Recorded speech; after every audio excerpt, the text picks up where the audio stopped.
Weakness. Do I have weakness? I am nothing but weakness. I'm not naturally strong or fast or flexible. I'm certainly not the smartest person in the world. I get emotional over stupid things. I eat the wrong foods. I don't sleep enough. I procrastinate and I waste time. I care too much about meaningless things and not enough about important things. My ego is too big. My mind is too small, often trapped inside itself. Now, all that being said, I have a saying. A person's strength is often their biggest weakness, but their weaknesses can become strengths. Success, guys, a very, very lonely road, man. Along that road, you're not going to see too many friends. You see your shadow most often. You got to trust in the heart of hearts. Inside what you're doing, what you believe in is a worthy cause, a winnable fight.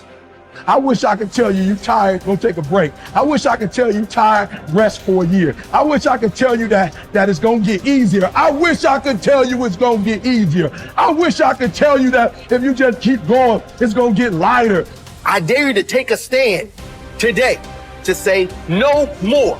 I will no longer accept this for my life. I dare you to take action today. I dare you to write your goals down and get someone to hold you accountable. I dare you to hold yourself accountable. I dare you to give up everything that is keeping you from your dream, to say no to all the negative influences. I dare you to pick up a book instead of a drink. I dare you to work harder than you think you did yesterday. I dare you to prove them wrong. I dare you to prove yourself right. I dare you to stand up as a man or as a strong woman, as whoever you are, and declare that you are going to claim a bigger and better life for yourself. When you get to the point where enough is enough, when you get to the point where it hurt real bad, when you get to the point when it's over, when they're tired, when they're frustrated, when they're ready to give up, when they spent their last dime, that's when they get started. But what you cannot do is you cannot quit during the process. You cannot give up because it ain't what you see. You cannot give up. Pain is there to make you better. Without struggle, there can be no victory. And let me tell you, when you've been through pain, when you've fought for where you are, you ain't gonna let anyone take away what you got. When you've earned it and paid your dues and suffered and failed, been hurt and been down, and you get back up, when pain and struggle comes to face you again, you look it in the face and stand it down. Because you've been through too much. You're too strong now. Everything that has happened to you up until this point has made you who you are. And it will continue to mold you into who you will be. How do you overcome the suffering of life? Is be a better person. That's how you do it. Well, that's hard. It takes responsibility. And I think, if you said to someone, you want to have a meaningful life? Everything you do matters. That's the definition of a meaningful life.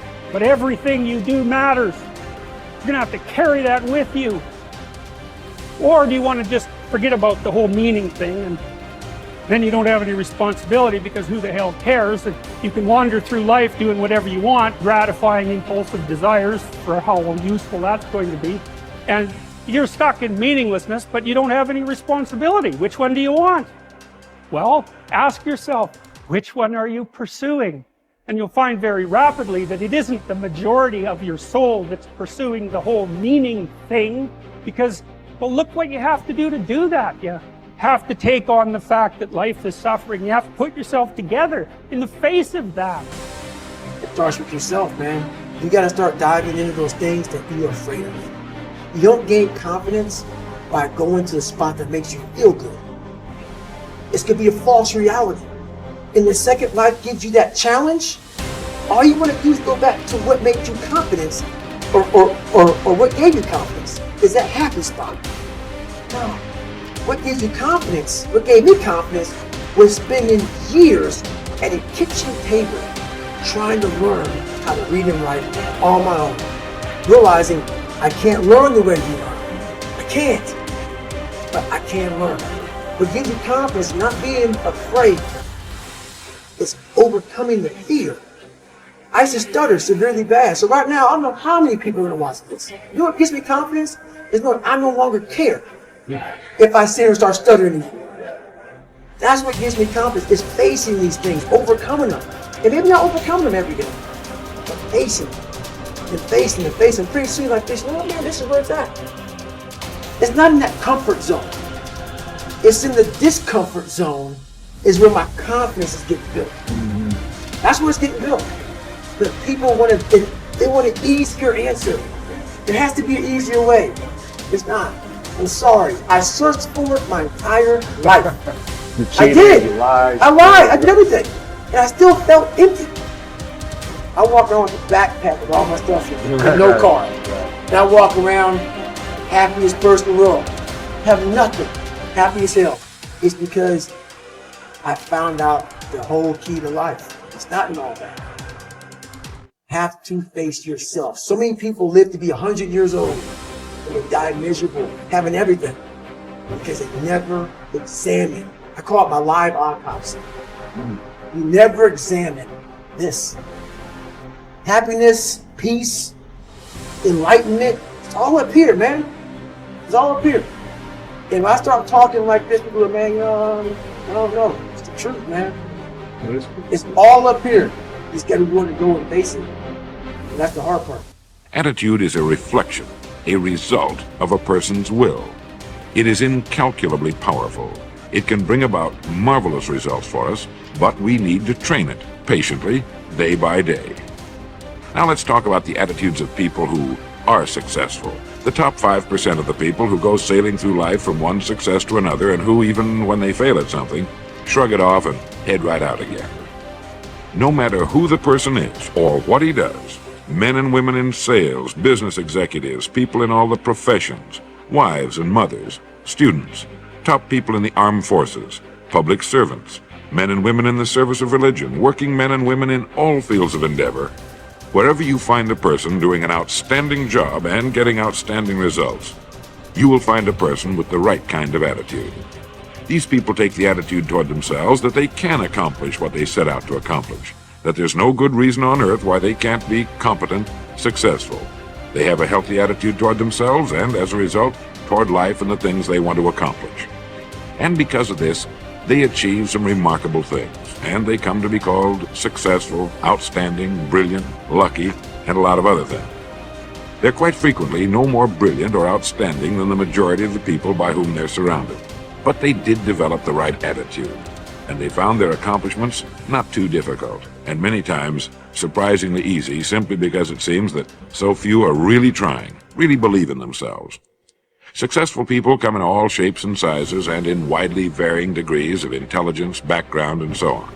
But they all have one thing in common. They expect more good out of life than bad. They expect to succeed more than they fail. If you want something worthwhile, take the attitude that there are a lot more reasons why you can have it than there are that you cannot, and set out to earn it. Go after it, work at it, ask for it, and 9 times out of 10, you'll get it. Our environment is really a mirror of our mental attitude. If we don't like our environment, we have to change our attitude first. Your ability and willingness to discipline yourself to accept personal responsibility for your life are essential to happiness, health, success, achievement, and personal leadership. Accepting responsibility is one of the hardest of all disciplines, but without it, no success is possible. The failure to accept responsibility and the attempt to foist responsibility for things in your life that make you unhappy onto other people, institutions, and situations completely distort cause and effect, undermine your character, weaken your resolve, and diminish your humanity. They lead to making endless excuses. There is a direct relationship between the acceptance of responsibility and the amount of personal control you feel you have over your life. This means that the more you accept responsibility, the greater sense of control you experience. There is also a direct relationship between the amount of control you feel you have and how positive you feel. The more you feel that you have a high sense of control in the important areas of your life, the more positive and happy you are in everything you do. When you accept responsibility, you feel strong, powerful, and purposeful. Accepting responsibility eliminates the negative emotions that rob you of happiness and contentment.